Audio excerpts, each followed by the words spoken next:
let's look forth at the author of Genesis, Moses.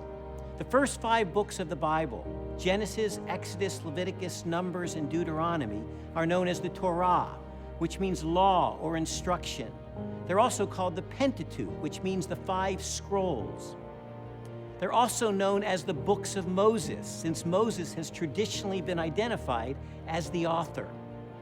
Modern scholars often deny that Moses was their author. The theory of the composition of the Pentateuch, known as the documentary hypothesis, claims that the 5 books of Moses came from at least 4 major sources or documents, none of which came from Moses' time. The 4 documents are identified with the letters JEDP. Now, we're not going to get into this debate, which would distract us from our primary purpose. We'll just point out that Jews and Christians alike have traditionally affirmed the authorship by Moses. The New Testament repeatedly identifies Moses as the author. Individual passages are attributed to Moses, as in Mark 7:10, where Jesus says, "For Moses said, 'Honor your father and mother,'" quoting Deuteronomy 5:16. Whole books are also attributed to Moses. In Mark 12:26, Jesus refers to Exodus chapter 3 by saying, "Have you not read in the book of Moses, in the account of the burning bush?"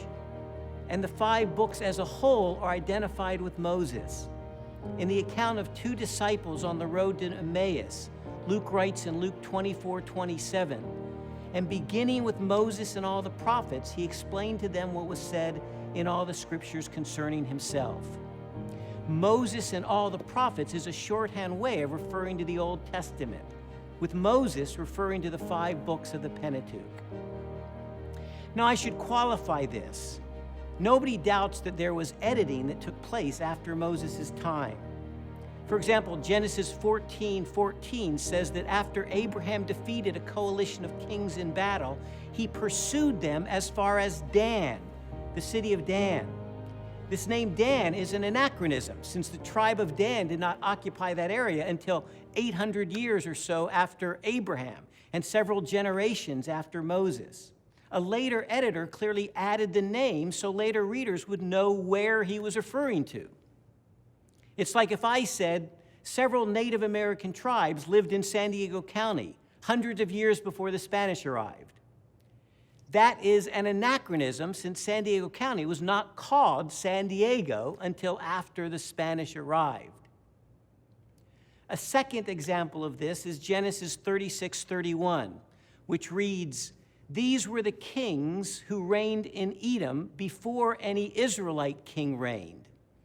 Since there were no kings in Israel until King Saul, long after Moses' time, this note must have been added by a later editor. Finally, Deuteronomy 34:5 concludes by noting that Moses, the servant of the Lord, died there in Moab. Since Moses probably did not write about his own death, this account was certainly added by a later editor. So when we speak of Mosaic authorship, we mean that the traditions of these 5 books had Moses as their primary author.